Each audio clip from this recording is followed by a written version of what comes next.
सभी को नमस्कार दोस्तों। आज के द हिंदू करंट अफेयर में आपका स्वागत है।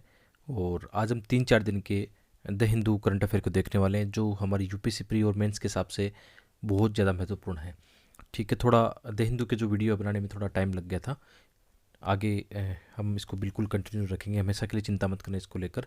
जैसे ही 2-3 दिन के जो करंट अफेयर होते हैं मैं एक साथ कवर कर लेता हूँ ताकि अपना कुछ भी छूटने वाला नहीं है। तो ये आज हम 4 दिन के देखने वाले हैं। और साथ में जो अपनी मंथली कंपाइलेशन है फरवरी मंथ का, ये आपको मिल जाएगा हमारी वेबसाइट पे। ये पूरा मंथली कंपाइलेशन जो है 140 पेज का है। ठीक है। और जो हिंदी और इंग्लिश दोनों में सबसे अच्छी बात है, बहुत सारे एस्पिरेंट को क्या चाहिए, एक सिंगल पीडीएफ चाहिए होती है। तो आप यहाँ से देख सकते हो। बाकी फ्री में या आप जानते हो कि अपने यूट्यूब पे या टेलीग्राम पे जो डेली मिलता है वो तो अलग बात है, लेकिन इनका मंथली जो कंपाइलेशन है वो आप इनको देख सकते हो। ठीक है, पूरा अच्छा कंपाइलेशन है जिनको आप बिल्कुल आपके फ़ायदेमंद है, आपके काम का है। और जैसे कई एस्पिरेंट अपने चैनल से अभी जुड़े हैं तो मैं जितने भी लेक्चर ये लेता हूँ, बहुत सारे मैंने कोर्स यहाँ पर बिल्कुल फ्री ऑफ कॉस्ट पढ़ा रखा है। एथिक्स, ऐसे राइटिंग, GS3। ठीक है, तो आप इनका ज़रूर यूट्यूब से फ़ायदा उठाएं। और साथ में जैसे आप हमारी वेबसाइट पे जाओगे, study eyes with Dharmendra Jakhar, जैसे आप आपने देखना यहाँ पे वेबसाइट है। बहुत सारे बच्चों के साथ एक दिक्कत आ रही थी कि उनको कई बार पीडीएफ नहीं मिल पाती है, पेमेंट फेलियर की समस्या आती है। तो यहाँ पे जो ईमेल आईडी दिया गया है ना, ऊपर आप साफ ऊपर देख रहे हो या नीचे की तरफ आपको ईमेल आईडी मिल जाएगी है ना, इस पर आप मैसेज कर दिया करो कि आपने कोई पीडीएफ खरीदी, आपको नहीं मिली। चिंता मत करा करो, बिल्कुल भी आपके साथ 1% भी यहाँ पे कोई फ्रॉड नहीं होता है। और आप जो मैं लिंक बताता हूँ हमेशा टेलीग्राम पे या यूट्यूब पे, केवल इसी पे भरोसा करना। बाकी और कहीं भी टेलीग्राम में आपको कोई लिंक मिलता है तो वो फ्रॉड हो सकता है। ठीक है, तो आप केवल अपने टेलीग्राम और यूट्यूब पे जो चीज़ें मैं बता रहा हूँ वो ऑथेंटिक चीज़ें हैं। जैसे आप इसमें क्या करोगे, मंथली कंपाइलेशन आपको हर मंथ का द हिंदू के नोट्स चाहिए तो यहाँ पे सभी एक साथ आपको मिल जाएंगे, इनको देख सकते हो। और साथ में जैसे आपको चाहिए विशेषकर मेंस की एग्ज़ाम के आपको नोट्स चाहिए ना, वो भी एक साथ आपको यहाँ मिलेंगे। यदि आप यहाँ पे देखोगे तो मेंस की एग्ज़ाम में जैसे आपको एथिक्स है, गवर्नेंस है, इंटरनल सिक्योरिटी है, डिजास्टर मैनेजमेंट है, उनके जितने भी शॉर्ट नोट्स हैं बहुत अच्छे नोट्स हैं जिनको आप यहाँ पे देख सकते हो। ठीक है, ये न्यू एस्पिरेंट के लिए जानकारी देना अच्छी बात है ताकि वो फालतू में इधर उधर ना भटकें और अच्छा कंटेंट देखें। और ये कंटेंट हिंदी माध्यम में मिलेगा, इंग्लिश मीडियम में नहीं है। इंग्लिश के लिए अभी आगे इस बारे में सोच रहे हैं। ठीक है, जैसे यूपीसी मेंस का इकोनॉमी और एग्रीकल्चर है, इन सबको आप हमारी वेबसाइट पर एक्सेस कर सकते हो। ठीक है, देख सकते हो। तो आते हैं अपने जो मूल टॉपिक है उस पर। तो जो पहली न्यूज़ है वो हम देखने वाले हैं, ये है पक्षियों के बारे में। कई बार सुना कि पक्षियों की जो जनगणना होती है वहाँ से कई सारे हमें डाटा निकल के आते हैं। तो यूपीएससी प्री में इन्वायरमेंट के ऐसे क्वेश्चन बहुत ज़्यादा आते हैं। ठीक है, तो इसमें हम देखते हैं, इसमें एक रिपोर्ट आई थी कि जैसे बंगाल के अंदर लगभग 489 जो प्रजाति हैं वो इसमें काउंट में देखा गया था, उसके बारे में। तो इसमें कई ऑर्गेनाइजेशन है जो इस दिशा में काम करी, उनके बारे में हम अच्छी तरीके से जानेंगे ताकि प्री में से क्वेश्चन आए तो हम ईजी कर पाएँ। ठीक है, जैसे एक कोई मतलब ऑनलाइन इसमें क्या डाटा स्टोर होते हैं ई बर्ड पर, जिसमें ये होता है कि जैसे भारत के अंदर अभी बर्ड काउंटिंग चल रही है, तो यहाँ पर बहुत सारे ऐसे एनजीओ है, ऐसे बहुत सारे पक्षी प्रेमी हैं जो इनकी गणना करते हैं, इस गणना में शामिल होते हैं। और एक अंतर्राष्ट्रीय संस्था है, कौन सी, ग्रेट बेकयार्ड बर्ड काउंट, मतलब ये अंतर्राष्ट्रीय एक संस्था, उसके माध्यम से ये काम किया जाता है। कौन सा, ग्रेट बेकयार्ड बर्ड काउंट। ये भी हम देखेंगे किसकी संस्था है।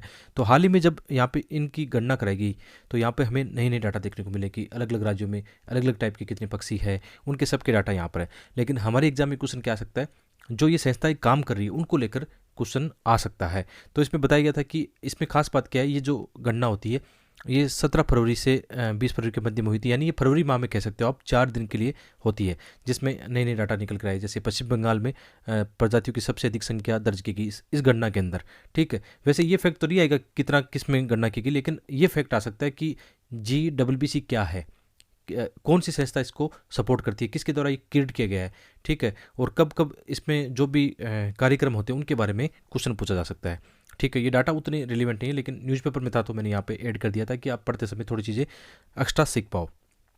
ठीक है, तो इसमें क्या था कि जो अंतर्राष्ट्रीय संस्था है GWBC, इसकी भारत में सहयोगी कौन है, कौन सहयोग करता है, तो यहाँ पे बर्ड काउंट इंडिया। ठीक है, बर्ड काउंट इंडिया ये एक ऐसी संस्था है, वैसे ये मतलब आप कह सकते हो कि सरकारी संस्था नहीं है, और ऐसी एक तरह से प्राइवेट या एनजीओ टाइप संस्था है जिसमें जो बर्ड प्रेमी होते हैं या पक्षी जो वैज्ञानिक होते हैं वो सब मिलकर इस पर काम करते हैं। तो उनके द्वारा बताया गया था कि ये डाटा जो अपलोड किए गए हैं तो ये संस्था भी एक अपने काम की, हो सकता है कभी आ जाए। पहले भी ऐसे क्वेश्चन आए हैं। ठीक है, जैसे बॉम्बे नेचुरल सोसाइटी है, उसका क्वेश्चन प्रीलिम्स में आ चुका है। तो जो BCI है, पक्षी वितरण और आबादी के बारे में सामूहिक ज्ञान बढ़ाने के लिए एक साथ काम करने वाले जितने भी संगठन है, समूह है, उनका एक अनौपचारिक साझेदारी है। ठीक है, हम कह सकते हैं कि ऑर्गेनाइज नहीं है, मतलब इतना हम नहीं कह सकते कि ये सरकारी संस्था है, या ठीक है एक अनौपचारिक साझेदारी कह सकते हैं इसको। और जो GWBC है 2023 में भाग लेने वाले 190 देशों में भारत भी शामिल था। और जो एक वार्षिक कार्यक्रम है, इसमें क्या होते हैं, पक्षी प्रेमी या छात्र है या वैज्ञानिक है, प्रकृति के प्रति जिनका बहुत ज़्यादा रुझान है, सब लोग इसमें शामिल होते हैं। और जो भी अध्ययन आता है उनको फिर ऑनलाइन रूप से रिकॉर्ड किया जाता है। ठीक है, और जो BCI है, अभी हम बात कर रहे थे, द्वारा जारी प्रारंभिक रिपोर्ट में कहा गया कि ई बर्ड पर लगभग 46,000 से अधिक चेकलिस्ट और कुल लगभग 1,067 एवियन प्रजातियों को इसमें अवलोकन और अपलोड किया गया था। ठीक है, और इसमें ये होता है कि जैसे जहाँ पे ये गणना होती है वहाँ के बहुत सारे भागीदार स्टेक होल्डर होते हैं जो बड़ी संख्या में ये कार्य करते हैं। और इसमें जैसे देखा गया था कि भारत को संयुक्त राज्य अमेरिका के बाद दूसरी सबसे बड़ी संख्या में चेकलिस्ट, यानी जो भी ऑनलाइन डाटा जारी किए गए उसमें अमेरिका सबसे आगे था, भारत उसके बाद में सेकंड स्थान पर था। ठीक है, तो आगे देखते हैं कुछ इंपॉर्टेंट डाटा, बाकी तो हम देख चुके हैं, लेकिन सबसे इंपॉर्टेंट जो मुझे लगता है इसके बारे में है, जो आपका GWBC के बारे में, the great backyard bird count. ये क्वेश्चन मुझे ऐसा लगता है प्रीलिम्स में पूछा जा सकता है। इसके 3-4 आपको स्टेटमेंट पूछेंगे। ठीक है, ग्रेट बैकयार्ड जो काउंट है क्या है, कौन सी संस्था है, कब इसकी स्थापना हुई, तो इसकी स्थापना कब हुई थी, 1998 में हुई थी। और जो बर्ड काउंट इंडिया है देश में, इसका मतलब GBBC का आयोजन करता है। सपोर्ट कौन करता है, ऐसा भी बन सकता है कि भारत में बर्ड काउंट इंडिया इसका सपोर्ट करता है, इनके साथ सहयोगी के रूप में काम करता है। ठीक है, जो ग्रेट बैकयार्ड बर्ड काउंट है, ये पक्षी विज्ञान में एक सामुदायिक विज्ञान परियोजना है। सभी लोग इसमें कम्युनिटी पार्टिसिपेट करते हैं और साइंटिफिक अप्रोच के साथ में। और फरवरी के मध्य में प्रतिवर्ष ये आयोजित किया जाता है। इंपॉर्टेंट फैक्ट है, देखो इनके बारे में जानना है, कब इसका आयोजन होता है। फैक्ट बदल देगा कि जून के अंदर इसका आयोजन होता है, तो वो फैक्ट गलत हो जाएगा। तो कब होता है, फरवरी के मध्य में 4 दिन, अभी हमने देखा 17 से 20 के मध्य। और ये कौन करवाता है, तो इसमें है कार्नेल लैब और नेशनल ऑडबोन सोसाइटी द्वारा इसको समर्थन प्रदान किया जाता है। किसको, GBBC को। याद रखना, ये समर्थन देता है, ये संस्था इसके आप कह सकते हो क्यूरेटर है एक तरह से इनके लिए। तो इनका मुख्य काम हमने देखा कि पक्षियों की गणना करना, जानकारी हासिल करना, और उसको बाद में क्या, ई-बर्ड एक ऑनलाइन प्लेटफॉर्म है, उस पर इनको अपलोड किया जाता है। तो 3-4 यहाँ पे देखो कितनी इंपॉर्टेंट चीज़ है जो इन्वायरमेंट के हिसाब से दृष्टिकोण से इंपॉर्टेंट है। कई बार हम देखते हैं कि यार इन्वायरमेंट के जो क्वेश्चन होते हैं ना, वो अजीब तरीके से होते हैं, पता नहीं कहाँ कहाँ से पूछे जा सकते हैं। किसी ऑनलाइन इन्वायरमेंट की कोई वेबसाइट हो, या जैसे हमारे इन्वायरमेंट मंत्रालय की साइट हो, या ऐसे द हिंदू में आते हैं, तो यहाँ से रिसर्च हमारे प्री में बहुत काम आ जाएगा। ठीक है, ये प्री टॉपिक मुझे अच्छा लगा, इसलिए इसको शामिल किया था। तो इसके जो जितने भी डाटा हम कह रहे हैं कि इनको कहाँ पर अपलोड किया जाता है, ई-बर्ड पर इनको अपलोड कर दिया जाता है। तो ई-बर्ड के बारे में कभी पूछा जाए तो आपको थोड़ा बहुत पता होना चाहिए कि ये किस टाइप की संस्था है। ठीक है, और इसको भी क्रिएट करने वाला कौन है, अभी हमने देखा कॉर्नेल लैब, ठीक है, उनके द्वारा इसको 2002 के अंदर इसको लॉन्च किया गया था। तो इसके बारे में भी थोड़ी सी जानकारी हमने देखी। आगे बढ़ते हैं। ठीक है, तो इसका जो क्वेश्चन है, जो MCQ है, वो भी यहाँ पे आप इसको अटेम्प्ट ले सकते हो। जो हमने ऊपर पढ़ा इसको अटेम्प्ट करके आप जरूर क्वेश्चन बताना। वैसे ये क्वेश्चन आपको पता है कि मैं टेलीग्राम पर डेली डालता हूँ। अब टेलीग्राम पे थोड़ा सा क्या होता है कि जैसे 5-6 क्वेश्चन डेली आते हैं, बीच बीच में 1-2 दिन बीच में नहीं आ पाए थे, लेकिन चलो जब बिजी होते हैं, इतना कंटेंट तैयार करते हैं, तो बीच में नहीं आ पाते। लेकिन कोशिश हमारी रहेगी प्रीलिम्स तक डेली आपको 4-5 क्वेश्चन अलग अलग टॉपिक के, हिस्ट्री, ज्योग्राफी, साइंस, इन्वायरमेंट, सबके मिलते रहे। और वहाँ पे आप अटेम्प्ट लिया करो। ठीक है, उससे फ़र्क पड़ता है कि आप डेली 4-5 क्वेश्चन अटेम्प्ट लेते हो तो फ़ायदा होने वाला आपको। और जैसे कई बच्चों को टेलीग्राम चैनल के बारे में पता नहीं है, तो देखो अपने टेलीग्राम चैनल को आप टेलीग्राम में सर्च कर लिया करो, इसमें स्टडी आयुष विद धर्मेंद्र जाखड़ के नाम से। ठीक है, 1 लाख से अधिक इस पर सब्सक्राइबर है, बहुत सारे स्टूडेंट फ़ायदा उठा रहे हैं, क्योंकि वहाँ पे आपको अच्छे नोट्स के साथ साथ में आपको MCQ डेली मिल जाते हैं, तो वो भी आपको फ़ायदेमंद आपके लिए। आगे बढ़ते हैं, सेकंड टॉपिक। ये टॉपिक इंपॉर्टेंट था, ये इंडियन एक्सप्रेस और द हिंदू में काफ़ी चर्चा में रहा है, तो हो सकता है इसको लेकर क्वेश्चन आ जाए। वैसे ये हम इसको कहाँ इस्तेमाल करेंगे, जैसे कोई इन्वायरमेंट का आपका ऐसे आ रहा है, GS3 के अंदर इन्वायरमेंट का कोई टॉपिक आ रहा है, जहाँ पे जैव विविधता संरक्षण या इन्वायरमेंट संरक्षण की बात, पर्यावरण संरक्षण की बात आती है, प्रदूषण की समस्या की बात आती है, वहाँ पे ये टॉपिक इस्तेमाल हम मेंस में करेंगे। अपनी तरफ से हम एग्जाम्पल या कोई केस स्टडी देके बताएंगे। ठीक है, जैसे हम क्या करते हैं कई बार कि जैसे आप इसमें ऐसे राइटिंग कर रहे हो, इन्वायरमेंट का कोई टॉपिक है उस पर ऐसे राइटिंग कर रहे हो, और आपको कोई एग्जाम्पल और केस स्टडी बतानी हो, केस अध्ययन बताना हो, ठीक है, केस स्टडी या कोई एग्जाम्पल आपको बताना हो, तो आप बताओगे कि हाल ही में जैसे जो महाराष्ट्र का चंद्रपुर है, चंद्रपुर पावर प्लांट है, वो काफ़ी चर्चा में रहा। किसको लेकर, कि उसका जो काफ़ी वेस्ट मटेरियल है, उसके कारण जो आसपास के लोग हैं उनके स्वास्थ्य को खतरा है, साथ में जो अपना ग्राउंड वाटर है, साथ में इसके अलावा जो नदियों का पानी है काफ़ी ज़्यादा यहाँ पे प्रदूषित हो रहा है, लोगों को कई सारी बीमारियों यहाँ पे हो रही है, जैव विविधता को यहाँ पर खतरा है, तो ये काफ़ी चर्चा में रहा था। तो मेंस में आप ऐसा एग्जाम्पल देख के बता सकते हो। हालांकि इसमें एक बात ये है कि एनर्जी हमारी काफ़ी एनर्जी हमें बहुत ज़्यादा आवश्यकता है। तो इन चीज़ों को भी हम ऐसे इग्नोर नहीं कर सकते कि इन प्लांट को हम शट डाउन कर दें या कहीं मतलब इतनी आसानी से इनको शिफ्ट कर दें। बहुत सारी समस्या आती है क्योंकि लोगों का रोज़गार भी डायरेक्ट इनके साथ जुड़ा रहता है। तो जब भी आप किसी मुद्दे पर चर्चा करो तो दोनों पक्षों पर चर्चा करना, उसके फ़ायदे और नुकसान पर। लेकिन एक चीज़ है कि इसमें कुछ ये हुआ था कि यहाँ पर सावधानियाँ नहीं बरती गई। जैसे जो भी वेस्ट होता है उसको सही डिपॉजिट करने का तरीका क्या हो सकता है, कोई टेक्नोलॉजी का इस्तेमाल कर सकते हैं। तो उसको लेकर ये चर्चा में रहा था कि इसमें ऐसा होना चाहिए, लोगों के स्वास्थ्य का भी ख्याल रखना चाहिए, जैविकता का भी हमें संरक्षण करना चाहिए। साथ में इसमें प्री के हिसाब से जैसे आपने देखा होगा ना कि प्रीलिम्स में कितने क्वेश्चन आपके अम्ल वर्षा के, नाइट्रोजन ऑक्साइड, कोयले के क्वेश्चन है, या अपने कोयले से जो वेस्ट निकलता है क्या बोलते हैं उसको, फ्लाई एश बोलते हैं, उसके लेकर कितने क्वेश्चन पहले भी आए हैं। तो ये टॉपिक बहुत इंपॉर्टेंट है आपकी प्री एग्जाम के लिए भी। तो आप इसको समझ गए होंगे कहाँ कैसे इस्तेमाल करना है। सबसे इंपॉर्टेंट आपके लिए ये होता है कि आप कोई भी न्यूज़ जब करंट अफेयर की पढ़ते हो ना, तो आपके माइंड में ये होना चाहिए कि आपका सिलेबस क्या है और आप इसको कैसे मेंस के एग्जाम में एज एग्जाम्पल, केस स्टडी और अच्छे डाटा के रूप में यूज में कर सकते हो। ये होता है मेंस में अच्छे मार्क्स लाने का एक अच्छा रास्ता। तो इसके बारे में थोड़ा सा जानते हैं। तो अभी ये चर्चा में रहा चंद्रपुर सुपर थर्मल पावर जो स्टेशन है, ये महाराष्ट्र के चंद्रपुर जिले में और कोयले से संचालित होने वाला ये लगभग 3000 मेगावाट क्षमता वाला एक 7 इकाई की सुविधा यहाँ पे है। ठीक है, 7 यूनिट यहाँ पे लगाई गई है। और इसमें बताया गया था कि 40 वर्षों से यहाँ पे कैसे जो भी जहरीले पदार्थ कह सकते हैं उनको, कैसे आसपास के क्षेत्र में, वायु में, जल में फैल रहे हैं। तो इससे बहुत ज़्यादा नुकसान हो रहा है। और इसको भारत का, चंद्रपुर शहर को भारत के ब्लैक गोल्ड सिटी के रूप में भी जाना जाता है। और ये विदर्भ क्षेत्र में है। ठीक है, महाराष्ट्र के विदर्भ क्षेत्र में। और महाराष्ट्र का जो कोयला समृद्ध बेल्ट है वो भी यहाँ पे इस क्षेत्र में है। ये भारत के सबसे प्रदूषित शहरों में से एक माना जाता है। यहाँ पर जो इंडस्ट्री है कई प्रकार की है, जैसे यहाँ पे खनन कार्य के अलावा सीमेंट है, विस्फोटक सामग्री है, कागज़ है, कपड़ा निर्माण के कारखाने भी हैं। इसके कारण भी फिर यहाँ पे पोल्यूशन काफ़ी ज़्यादा होता है। तो जैसे ये हम न्यूज़पेपर पढ़ रहे हैं, कभी ऐसा क्वेश्चन आ जाए कि महाराष्ट्र में कौन सा कोयला बेल्ट है, तो आपको याद रह जाएगा चंद्रपुर वाला जो क्षेत्र है। ठीक है, विदर्भ इस तरफ मिलेगा आपको भी, अब देखेंगे आगे इसकी लोकेशन। तो ये भी प्रीलिम्स के हिसाब से इंपॉर्टेंट आ सकता है, बाकी मेंस में भी इनको हम अच्छे से एग्जाम्पल लिखेंगे।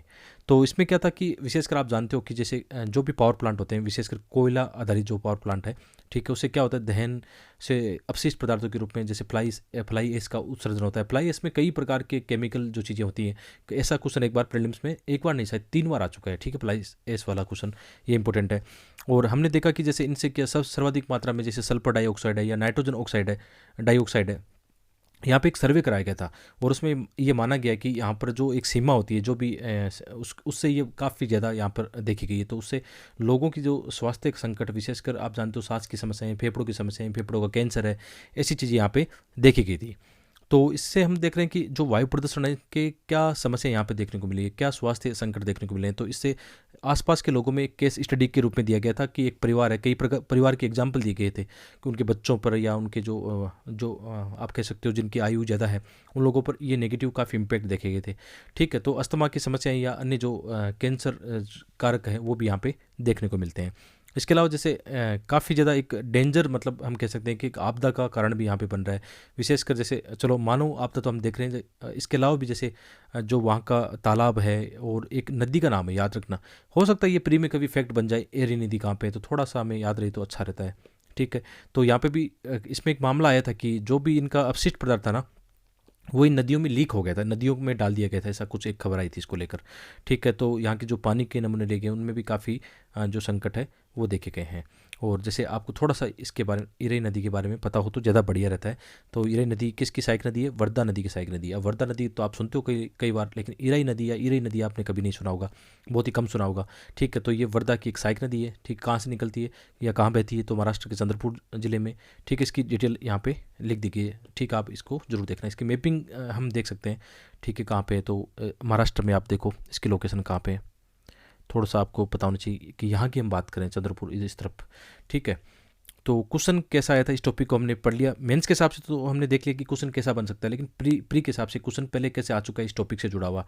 तो इस जो क्वेश्चन आया था फ्लाई एश के बारे में आया था कि फ्लाई एश में क्या क्या होता है। जैसे इस क्वेश्चन को हम अटेम्प्ट लेते हैं कि ईंधन के रूप में कोयले का उपयोग करने वाले शक्ति संयंत्रों से प्राप्त फ्लाई एश के बारे में आपको विचार करना है।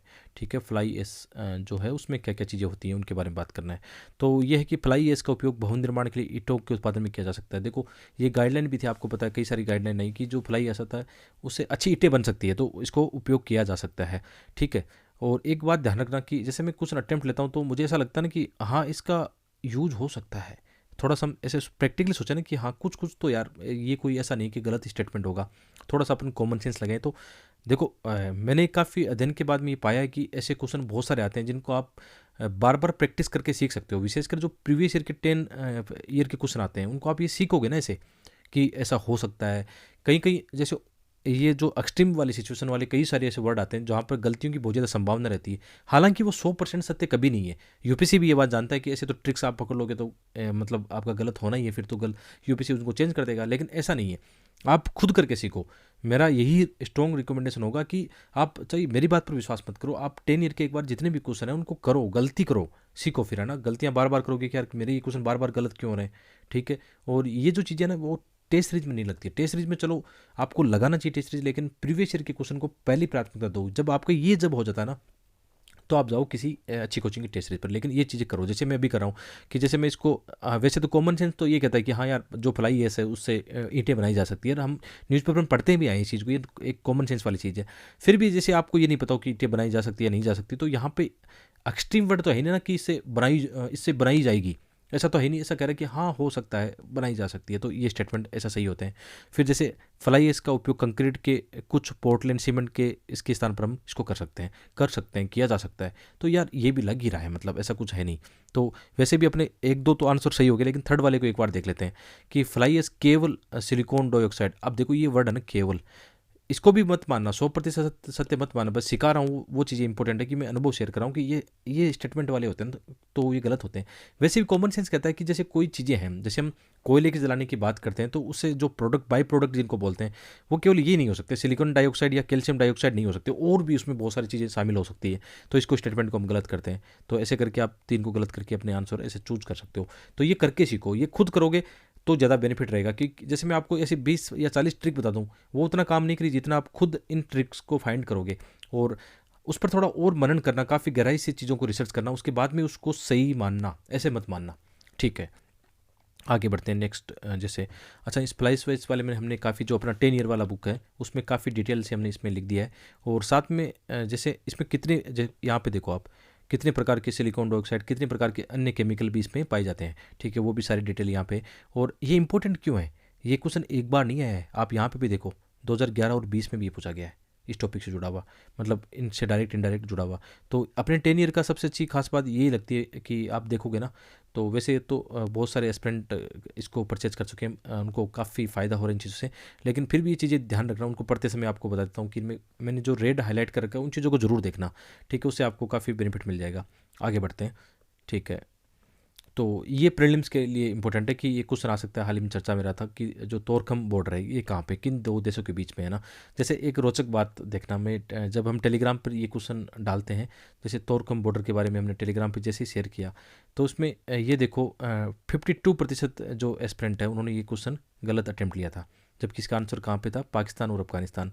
यहाँ पे आप मैप में भी देख लो, पाकिस्तान और अफगानिस्तान के बॉर्डर पर है। अब देखो ये होता है कि आप इनको सही से सीख लेते हो, और वहाँ पे जैसे ये लट्टू का आकार दिख रहा है ना, ये इस पे क्या होता है, एक्सप्लेनेशन होता है, इस पर भी आप क्लिक कर लिया करो कभी कभी, है ना, तो आपका क्वेश्चन और ज़्यादा आप वहाँ से सीख सकते हो।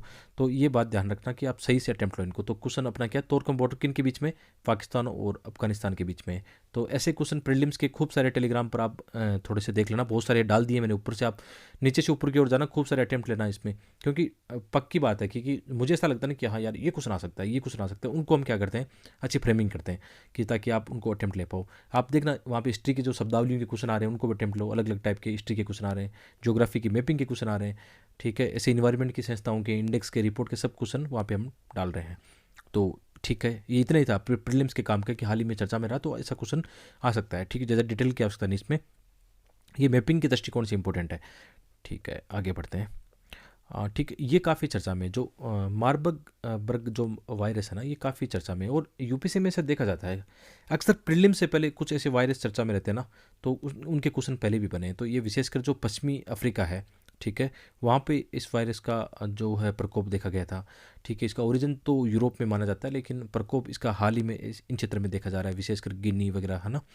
तो इसमें देखते हैं कि हाल ही में जो गिनी में पश्चिमी अफ्रीका के अत्यंत संक्रामक और घातक जो मारबर्ग वायरस है, के पहले मामले की पुष्टि की गई थी। और इसके बारे में डिटेल से यदि जाने तो जो मार्बर्ग वायरस रोग है अत्यधिक विषाणु जनित रोग है और जो रक्तस्रावी बुखार का कारण बनता है। ये इसका जो कैसे इसका फैलना होता है तो जो चमगादड़ है उनके माध्यम से, ठीक है, ये काफ़ी फैल रहा है। कई बार हमने जैसे इबोला, ऐसे पहले भी कई वायरस हमने देखे हैं। कुछ वायरस मच्छरों से फैलते हैं, कुछ जैसे इनसे जो चमगादड़ है उनसे फैलते हैं। तो ये उसी परिवार का वायरस है जो इबोला मतलब वायरस रोग का कारण बनता है। और जैसे 1967 में ये देखा गया था यूरोप में, विशेषकर जर्मनी में इसकी उत्पत्ति मारबर्ग से मानी जाती है, तो इसका वायरस का नाम भी हो गया मारबर्ग। और इसके अलावा जैसे सर्बिया में ऐसे पहले भी मामले देखे गए थे। अब देखो प्रीलिम्स में कैसा क्वेश्चन बनेगा, क्वेश्चन स्टेटमेंट कैसे बनेंगे। पहला स्टेटमेंट बनेगा जैसे अभी हम बात करें कि जो मारबर्ग है वो वायरस जो है ये मतलब इसको अलग अलग जीव के कि ये किससे फैलता है, ये मतलब एक तरह से मच्छर से फैलता है, तो ये स्टेटमेंट गलत हो जाएगा। ये किस परिवार का है, किसी और जीका वायरस या किसी और के नाम लिख देंगे यहाँ पे ना, या कोरोना का लिख देंगे कि ये वैसा ही है। ये कहाँ से फैला, हाल ही में कहाँ पे चर्चा में रहा। सिंपल क्वेश्चन भी बन सकता है कि हाल ही में जो इस वायरस की घटना घटी वो कहाँ पे थी। एक रीजन लोकेशन के हिसाब से क्वेश्चन बन सकता है। पहले भी ऐसे क्वेश्चन लगातार पूछे गए हैं, इसलिए बहुत इंपॉर्टेंट है। इसकी मैपिंग भी ढंग से देख लेना। ये क्वेश्चन प्रीलिम्स इंपॉर्टेंट है भाई, एकदम इस बार लग रहा है कि ऐसे क्वेश्चन आने की संभावना है। ठीक है, 100% सत्य वैसे कभी नहीं होता, मैं भी नहीं कहता हूँ ये बात कि ये आएगा ही, लेकिन आ सकता है उस दिशा के, क्योंकि हमारा जो रिसर्च है वो क्या कहता है। देखो क्वेश्चन कैसा आया था 2015 में कि निम्नलिखित में से किन का इबोला विषाणु के प्रकोप के कारण हाल ही में समाचारों में बार बार उल्लेख हुआ है।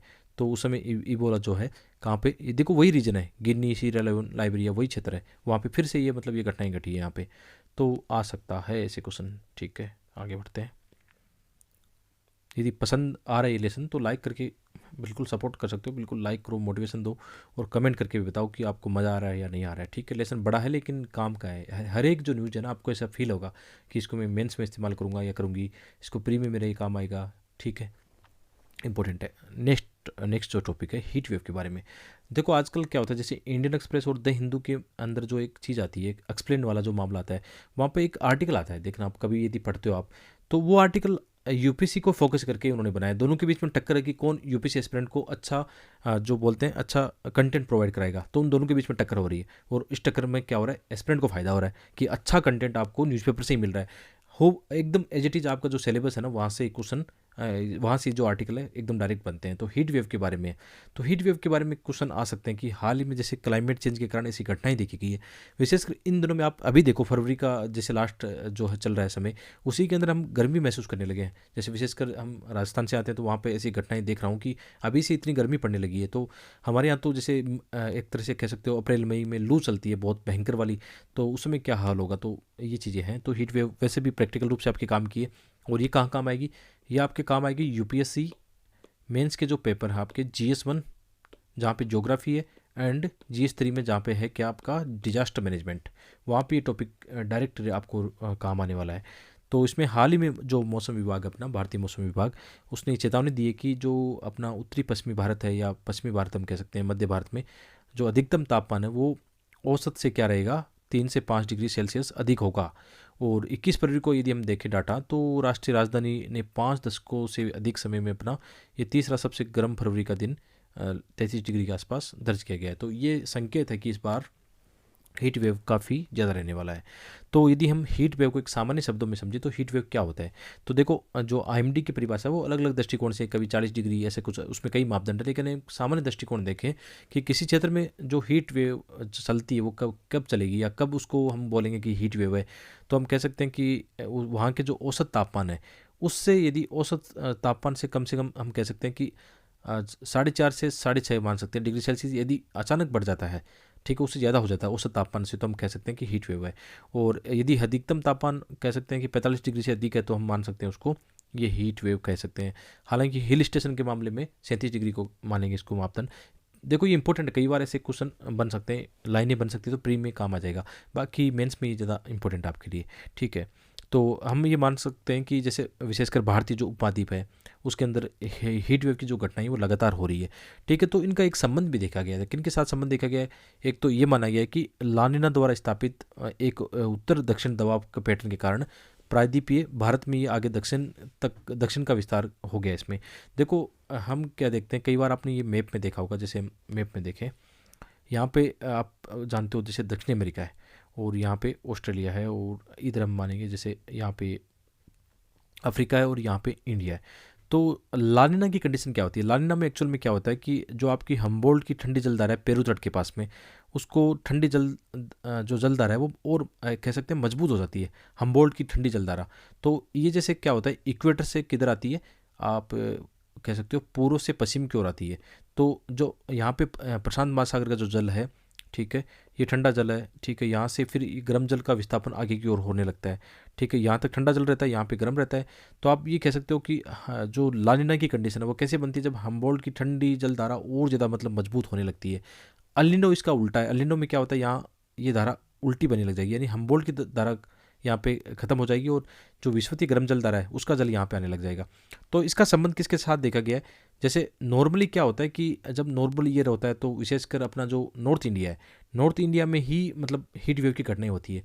लेकिन ये कह रहा है कि इसके कारण जो भी वैश्विक जो इन्वायरमेंट या जलवायु का फिनोमिना होता है, ये ऐसा गठित होता है कि इसके साथ जुड़ के दक्षिण की ओर भी इनका विस्तार देखा जाता है, दक्षिण भारत में भी हीट वेव की घटनाएं देखी जाती है।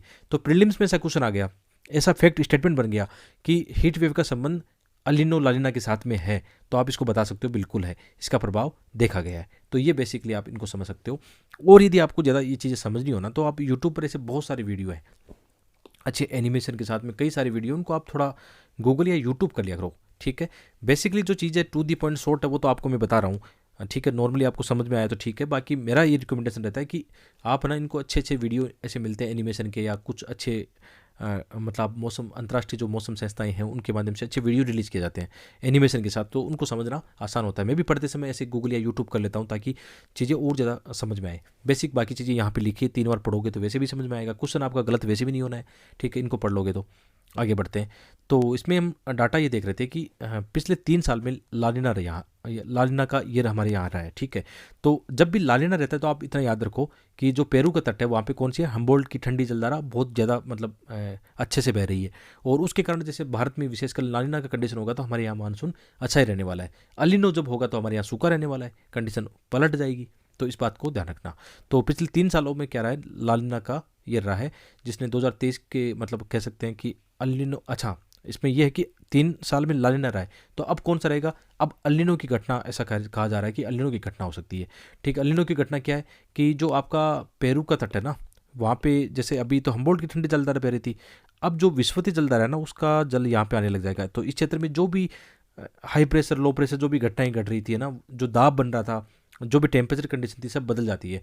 तो जब जब अलिनो की कंडीशन होती है यहाँ पे, तो भारत में क्या होगा, मौसम कमज़ोर, मानसून कमज़ोर होगा, ठीक है, ये संबंध है। तो बाकी तो और अलिनो यहाँ पे समझा नहीं सकते, अभी लेक्चर बहुत बड़ा बन जाएगा। ज्योग्राफी के कुछ अच्छे लेसन आप देखना, ठीक है, एनसीईआरटी में भी इनके बारे में पढ़ सकते हो।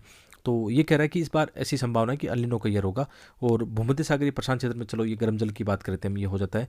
तो अलिनो वर्षों में हीट वेव उत्तर और उत्तरी पश्चिमी भारत तक ही सीमित रहती है। इसका मतलब जैसे हम बात करें एक मैप के अंदर देखते हैं थोड़ा सा, कि ये जो स्टडी आई है हाल ही में, ये क्या बता रही है। वैसे ये स्टडी काफ़ी पुरानी, 2-3 सालों से भी ये चर्चा में था। जैसे हम भारत की बात करें, एक भारत का नक्शा बनाते हैं, थोड़ा सा मैप बनाते हैं बढ़िया से। उतना अच्छा तो नहीं बनेगा, अभी प्रैक्टिस में नहीं है, हर चीज़ प्रैक्टिस से होती है, ऐसा मजाक में कभी भी नहीं होता। थोड़ा सा एक बार बना लेते हैं।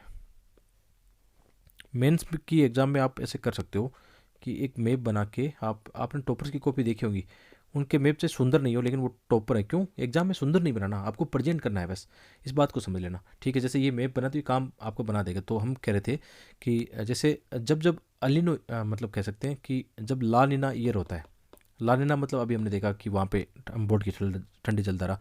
तो ला नीना में क्या होता है, जैसे बेसिकली जो अलिनो होता है, ठीक है, अलिनो होता है, तो उस समय क्या होता है, जो हीट वेव वगैरह यहाँ पे रहती है, ठीक है, और लानिना होगी तो ये एक्सटेंड कर जाएगा इस तरफ, साउथ इंडिया की तरफ तक चला जाएगा, तो उस समय पड़ जाएगा। ये स्टडी थी जो हम अभी पढ़ रहे हैं, जो द हिंदू में आई है, ठीक है।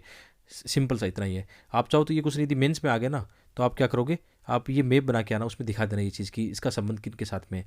क्योंकि यार इसमें एक चीज़ है कि जो आपका क्लाइमेट जो होता है ना, वो एक बंधा हुआ नहीं होता कि एक जगह का जो क्लाइमेट होता है वो फिक्स उसी एरिया पे डिपेंड करता है। यहाँ पे बहुत सारे फिनोमेना ऐसे होते हैं, जैसे आपने जेट स्ट्रीम का नाम सुना, वो भी इनके साथ जुड़ी हुई है। जो सूखा या जो हीट वेव चलती है उनके साथ निश्चित रूप से जुड़ी है। जब हम हीट वेव के बारे में जानते हैं ना, तो 3-4 चीज़ें इसमें निकल कर आती है। एक तो ये होता है कि देखो हीट वेव डिपेंड किस पर करती है। हीट वेव डिपेंड करती है स्थल पर। यदि स्थल का पार्ट ज़्यादा गर्म होगा तो उस स्थानीय क्षेत्र पर एक हीट वेव का जनरेशन हो जाएगा। तो जैसे हम बात करें अपने पश्चिमी राजस्थान में, सॉरी पश्चिमी भारत में, ऐसा क्यों होता है? तो आपने देखा जैसे डेजर्ट किस एरिया में, जैसे जो आपके मिडिल ईस्ट कंट्रीज है, पाकिस्तान है, भारत का जो पश्चिमी पार्ट है, वहाँ पे क्या एक तरह से मरुस्थल है, तो वो बहुत जल्दी गर्म होता है। तो वहाँ से गर्म हवाएं यहाँ पे कहाँ पे आती है? उत्तरी भारत या उत्तरी पश्चिमी भारत में आती है, तो हीट वेव वहाँ पे जनरेशन होता है। एक सामान्य जो फिनोमिना हम देखते हैं क्लाइमेट के साथ जो जुड़ा रहता है, जैसे जो सूर्य है कहाँ पे जो आपका कर्क रेखा है, जून के महीने के आसपास वहाँ पे होता है, तो उस समय की ये घटनाएं ज़्यादा ट्रिगर होने लगती है। तो एक सामान्य फिनोमेना ये होता है। उसके बाद में किसका जुड़ाव होता है? आपका जो ये फैक्टर है अलिनो लालिनो प्लस आपका जेट स्ट्रीम जो है, उसके साथ जुड़ के फिर हीट वेव का काफ़ी ज़्यादा, मतलब हम कह सकते हैं हीट वेव जनरेट हो सकती है। ये नॉर्मल फिनोमेना जो आपने अभी समझा, ठीक है। आगे बढ़ते हैं। ये टॉपिक बहुत बड़ा है। जब जब ये एक्सप्लेन वाला फेज अपने सिलेबस से मैच करता है ना, ये टॉपिक उस दिन बहुत बड़ा आता है, क्योंकि इसमें कोई भी एक लाइन ऐसी नहीं जिसको मैं मिस कर पाऊँ या उसको छोड़ दूँ, हटा दूँ, ऐसा नहीं होता है, ठीक है। तो इसमें क्या है, हीट वेव कैसे उत्पन्न होती है? तो हम अभी बात कर रहे थे कि हीट वेव मुख्य रूप से दो कारण हम देख सकते हैं, ठीक है। एक तो गर्म हवा कहीं और से बह रही, जैसे हमने देखा कि जो हमारा भारत है, ठीक है, आप इसको समझना कि भारत में जो पश्चिम से आप इनको कह सकते हो मिडिल ईस्ट से, या जो पाकिस्तान का आप कह सकते हो मरुस्थल है, भारत का पश्चिमी भाग का मरुस्थल है, वहाँ पे क्या होता है, जल्दी स्थल गर्म होता है। आप जानते हो टेम्परेचर उस समय ज़्यादा रहता है, तो जल्दी गर्म होगा तो वहाँ से हवाएं उत्पन्न होने लग जाएगी। एक फिनोमेना ये है कि ये एक स्थानीय घटना है जब हवा भूमि की सतह के उस तापमान से गर्म होती है, या क्योंकि ऊपर से नीचे की ओर जाने वाली हवा रास्ते में संकुचित हो जाती है। सिंपल एक फिनोमेना है। और दूसरी चीज़ इसमें आगे हम देखेंगे, जैसे विशेष इसमें बताया गया था कि भारत में आजकल ये हो रहा है कि वसंत वसंत राय नहीं है, ये ग्रीष्मकाल ही बन गया है जिस हिसाब से क्लाइमेट चेंज हो रहा है, ठीक है। तो भारत में आमतौर पर पश्चिम या उत्तर पश्चिम में हम देखते हैं जब हवा आती है, वायु प्रवाह जो बहता है मतलब पश्चिम से, तो कहीं ना कहीं उनके साथ टेम्परेचर ज़्यादा होता है, ठीक है। जैसे कई बार ये होता है कि यदि जल जल वाले क्षेत्र से यदि हवाएं चलती है तो वो थोड़ा सा कूल होती है, उतना गर्म नहीं होती जितना स्थल से बहती है। तो उस बात को भी आप समझना, बेसिक जो एनसीईआरटी में हम क्लाइमेट में पढ़ते हैं। तो जलवायु परिवर्तन के संदर्भ में हम कह सकते हैं कि भूमध्य रेखा के समान अक्षांशों में अन्य क्षेत्रों की तुलना में पश्चिमी एशिया तेजी से गर्म हो रहा है। पश्चिमी एशिया तेजी से गर्म क्यों हो रहा है? क्योंकि स्थल है, डेजर्ट है, सीधा वहाँ पे तापमान बहुत ज़्यादा आ रहा है। तो भारत में बहने वाली गर्म हवा का स्रोत हम कह सकते हैं एक वेस्ट वाला पार्ट है। तो ये हमने बेसिक समझ लिया कि पवन के साथ में ऐसी घटनाएं घट रही जहाँ से विंड बह रही है, गर्म हवा बह रही है, ठीक है। तो ये अफगानिस्तान पाकिस्तान से उस क्षेत्र से भारत की ओर आती है। तो ये एक हमेशा फिनोमिना विशेषकर अभी शुरू हो जाएगा थोड़े दिन बाद में, अभी जैसे मार्च अप्रैल आएगा उसके साथ शुरू हो जाएगा, ठीक है। ये ऐसा थोड़ा बताता है कि महासागरों से बहने वाली जो हवा है ना वो ठंडी होती है, लेकिन इसका एक एग्जांपल दिया कि अरब सागर जो है ना अन्य महासागर की तुलना में क्या हो रहा है, अधिक तेजी से गर्म हो रहा है। तो इस क्षेत्र से भी यदि हवाएं भारत में आती है तो वो गर्म होती है, थोड़ा उनका भी एक फिनोमेना काम कर जाता है। और इसके अलावा आपने कभी एयर मास थ्योरी पढ़ी हो तो एयर मास ज्योग्राफी में आप एनसीईआरटी 11th में देखना। एयर मास में क्या होता है, जैसे कोई क्षेत्र है, ठीक है, तो एयर मास बनता कैसे, वहाँ की जो धरातल होता है उसके हिसाब से बनता है। जैसे हम एक स्थल की बात करें और एक जल की बात करें, तो जल का जो एयर मास होगा ना उसमें अलग अलग विशेषताएं मिलेगी। उसका टेम्परेचर उतना नहीं होगा, कूल होगा, उसमें आर्द्रता की मात्रा होगी। स्थल वाला होगा एयर मास जो गर्म हो सकता है, उसका टेम्परेचर ज़्यादा होगा। अब एयर मास क्या होता है, एयर मास खुद तो चलता नहीं। अब कोई पवन आती है, जैसे एयर मास पवन यहाँ से बह रही है और इसके रास्ते में कोई एयर मास है, तो ये इसको उठा के दूसरी जगह ले जाएगा। तो ये एक तरह से आप कह सकते हो कि एक बड़े क्षेत्र के अंदर एक जैसी समान राशि, जलवायु राशि क्या बोलते हैं उसको ना, वैसी होती है। इसमें एक समान विशेषताएं होती है। अब ये सोचो कोई आगे ठंडा प्रदेश है ना, ठीक है, आगे ठंडा प्रदेश है, यहाँ से कोई पवन आई और जो गर्म एयर मास है उसको उठा के कहाँ पे ले गई, ऊपर ठंडे वाले क्षेत्र में ले गई। तो वहाँ के लोग झुलस जाएंगे एक तरह से, उनको लगेगा क्या आया है, मतलब बहुत गर्मी आ गई। और वहीं हम देखते हैं कि जैसे कोई जल से कोई राशि आती है, ऊपरी ठंडे प्रदेश से कोई जो एयर मास है गर्म प्रदेश की ओर आता है, तो उनको बहुत अच्छा फील होता है कि ठंडी हवा रही है। तो एयर मास थ्योरी भी ऐसे काम करती है। और ये क्या होता है, ये ज्योग्राफी में बेसिक आप पढ़ोगे तो आप समझ जाओगे। वैसे सिंपल भाषा में मैंने आपको समझा दिया एयर मास क्या होता है, ठीक है। ज्योग्राफी बहुत रोचक है, जब आप एनसीईआरटी पढ़ते हो तो मज़ा आता है उन चीज़ों में, ठीक है। आगे बढ़ते हैं। तो इसमें दो थ्योरी हमने सीखी यहाँ पे, एक तो पवन के साथ में और एक हमने सीखा जो एयर मास है। एक तरह से हम कह सकते हैं कि जो अभी पवन वाली पढ़ रहे हैं ना, पवन, ये एयर मास, ये दोनों एक दूसरे के साथ जुड़े हैं, इनको अलग नहीं कह सकते हैं ना, एक दूसरे के साथ जुड़ी हुई है, ठीक है, आगे अच्छा इसमें डिटेल क्या होती है, कई बार आप ये सोचते हो कि मैं लाइन बाय लाइन क्यों नहीं पढ़ा रहा हूँ। देखो लाइन बाय लाइन पढ़ाऊँगा तो फिर आप मैं समझा नहीं पाऊँगा आपको, एक तो। दूसरा ये कि ये वीडियो बनने में 2 घंटे लग जाएँगे, इतना ज़्यादा कंटेंट है, ठीक है। तो इससे अच्छा है कि मैं आपको अच्छा समझाऊँ और फिर आप 2-3 बार रीडिंग इसको कर लो। कुछ समझ में नहीं आया तो यूट्यूब कर लो, गूगल कर लो, आराम से आप द हिंदू को अपनी प्रिपरेशन में अच्छे से शामिल कर सकते हो, ठीक है। और इसमें कुछ चीज़ें और बताई गई थी, जैसे एक तरह से हम कह सकते हैं कि एक इसमें जेट स्ट्रीम का भी रोल बताया गया था। जेट स्ट्रीम क्या होती है, आपने देखा होगा कि जैसे हमारी पृथ्वी है, तो पृथ्वी पर आप कह सकते हो ऊपर हवा में कह सकते हो कि 8 से 9 किलोमीटर या 10 किलोमीटर के आसपास जो एक तरह से जेट प्रवाह चलता है, वो आपका जेट स्ट्रीम का ही पार्ट है। अब ये जब पृथ्वी पर आता है, इसमें क्या होता है, पृथ्वी के घूर्णन के कारण ये मतलब ऐसे सर्पिलाकार दिखती है। और इसमें क्या होता है, जेट में ऐसे मतलब यूँ चलती है। तो जब ये जेट स्ट्रीम नीचे की ओर आती है, ठीक है, नीचे की ओर जब आती है तो वहाँ पे बनता है हाई प्रेशर, और जब वापस उड़ती है तो वहाँ बनता है लो प्रेशर। तो इस फिनोमेना के साथ भी क्या जुड़ा हुआ है, आपकी हीट वेव जुड़ी हुई है, ठीक है, याद रखना, इस फिनोमेना में भी जुड़ी होती है। क्योंकि इसमें जैसे कई बार ये होता है कि जेट स्ट्रीम नीचे की ओर आती है, तो उसमें कई सारी घर्षण की समस्याएं, स्थल के बीच में जो एयर मास है वो केच हो जाता है, कई बार सूखे का संकट आता है, या लो प्रेशर में हम देखते हैं कई बार कई कई जगह जेट स्ट्रीम का जो लो प्रेशर बनता है वहाँ पे चक्रवात भी आते हैं, कई बार जो आपने यूएस के हरिकेन देखे, ये सब चीज़ें किसके साथ जुड़ी हुई है, जेट स्ट्रीम के साथ जुड़ी हुई है। तो इस प्रकार आपने एक चीज़ देखी ना, क्लाइमेट में क्या होता है, क्लाइमेट में आप ऐसा नहीं कह सकते हो कि केवल एक चीज़ से बनता है। पूरी पृथ्वी का जो क्लाइमेट है ना वो आपस में जुड़ा रहता है, हर एक चीज़ें आपस में एक दूसरे को प्रभावित करती है। जैसे हीट वेव में हमने देखा कि जेट स्ट्रीम इसको प्रभावित करी है, लानिना अलिनो इसको प्रभावित कर रहे हैं, जो विंड सिस्टम है वो इसको प्रभावित कर रहा है। तो कई सारी चीज़ें मिलके ये हीट वेव बनाते हैं, ठीक है। जैसे इसमें एक आपने कई बार पृथ्वी ये पढ़ा होगा सकारात्मक घास दर या नकारात्मक घास दर, जिसमें क्या होता है, जैसे जैसे हम ऊपर की ओर चलते हैं तो वहाँ पे क्या होता है कि तापमान कम होता चला जाता है। तो वो चीज़ें भी इसमें साथ में जुड़ी रहती है, ठीक है। और जैसे इसमें ये भी दिया हुआ कि जो एयर मास थ्योरी अभी पढ़ रहे थे, ये कैसे हीट वेव में योगदान देती है। तो ये हमने देखा, अभी अभी ऊपर समझा चुका हूँ आपको, एक बार पढ़ लेना, एयर मास आपको समझ में आ जाएगा, ठीक है। और जैसे इसका क्वेश्चन कैसे बनेगा, देखो जो यूपीसी प्री में आएगा ये तो टेक्निकल है, ठीक है। ये टेक्निकल क्वेश्चन आएगा प्री में, मेंस के एग्जाम में ऐसा कभी नहीं पूछेंगे आपसे कि हीट वेव क्या होती है उसका पूरा फॉर्मेशन समझाओ, ऐसा नहीं आएगा। थोड़ा सा ये पूछ सकता है कि मेंस के एग्जाम में यदि क्वेश्चन बना तो आएगा कि हीट वेव क्या है, थोड़ा सा। तो आप हीट वेव जानते हो कि ये टेम्परेचर जो हमने देखा कि 4.5 डिग्री से 6 डिग्री सेल्सियस, 6.4 डिग्री सेल्सियस, या किसी क्षेत्र में 45 डिग्री सेल्सियस से अधिक हो जाए तो heat wave, severe heat wave, ऐसा कुछ आप परिभाषा में लिख दोगे, ठीक है। उसका फॉर्मेशन पूछे तो आप ये बता सकते हो कि उसके 3-4 रीजन है फॉर्मेशन में। आप इसका संबंध विंड से डाल सकते हो, जो एग्जाम्पल देके बताना आपको, ठीक है। इसका संबंध आप अलिनो लालिनो के साथ बता देना, थोड़ा सा ऐसे डायग्राम बना के। अब वहाँ पे आपको अलिनो लालिनो समझाना नहीं है, एग्जामिनर समझता है, ठीक है। क्वेश्चन अलिनो लालिनो का नहीं है, क्वेश्चन है हीट वेव का, ठीक है। फिर आप जेट स्ट्रीम के साथ इसको जोड़ दोगे कि जेट स्ट्रीम का इनका साथ संबंध है, ठीक है। आपको थोड़ा डायग्राम आते हैं तो डायग्राम चिपका देना। बाकी क्वेश्चन क्या आएगा, प्रभाव, क्या इंपैक्ट है इसका, प्रभाव वाला क्वेश्चन आएगा, ठीक है। तो हीट वेव के जो यदि आपको सकारात्मक प्रभाव थोड़े बहुत पता हो, सकारात्मक बता सकते हो, वैसे इसके नकारात्मक ज़्यादा है, लेकिन कुछ सकारात्मक भी हो सकते हैं, कुछ ना कुछ तो हो सकते हैं, किसी भी चीज़ के दोनों पक्ष होते हैं, ठीक है, ये बता सकते हो। इसमें नेगेटिव वैसे ज़्यादा होंगे, सकारात्मक तो क्या होता है कि हीट वेव से सकारात्मक क्या हो सकता है, ऐसा अभी भी सोच नहीं पा रहे हैं।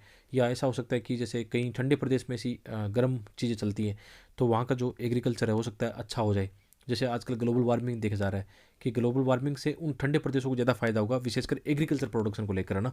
तो ये हो सकता है। और नेगेटिव तो बहुत ज़्यादा चीज़ें हैं। नेगेटिव क्या है, आप मानव स्वास्थ्य को बता सकते हो, ठीक है। जल संकट कहीं बहुत ज़्यादा हो सकता है आजकल जैसा देखा जा रहा है, ठीक है। जनधन को हानि वगैरह, ये सब चीज़ें इसमें जुड़ेगी। तो क्वेश्चन क्या आएगा, हो सकता है ये आपदा प्रबंधन के साथ जोड़ के देखें। भारत में आप देखना हीट वेव के कारण कई राज्यों में काफ़ी लोगों की इसमें मृत्यु होती है, लोगों के स्वास्थ्य को खतरा होता है, ठीक है। कई सारे हो सकता है जल संकट देखने को मिले हीट वेव से। एक घटना, जंगल की जो आग है, दावानल बोल सकते हैं उसको, उसमें देखा जाता है, इसमें ट्रिगर हो जाता है। कई आपने जैसे यूरोप में इनमें हीट वेव देखी, तो वहाँ पे ऐसा क्वेश्चन आ सकता है।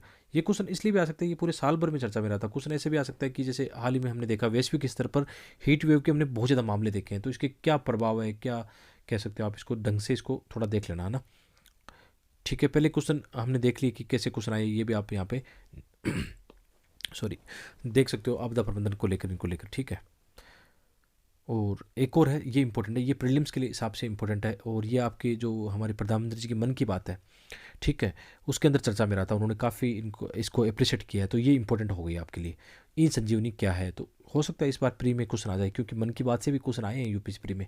और मेंस के एग्जाम में आप खुद बताओगे, जहाँ पे भी इनिशिएटिव या समाधान बता रहे हो तो आप बता सकते हो कि ई संजीवनी एक अच्छा प्लेटफॉर्म है, जहाँ पे हेल्थ को लेकर मतलब अच्छे खासे प्रयास किए गए, ऑनलाइन हेल्थ को लेकर, डिजिटली इंडिया जैसे हम पढ़ते हैं कई बार, उसके अंदर ऐसे एग्जाम्पल आप बता सकते हो। तो ई संजीवनी ऐप का इन्होंने लॉन्च किया है, इसमें कई सारी चीज़ें और भी जुड़ी हुई है।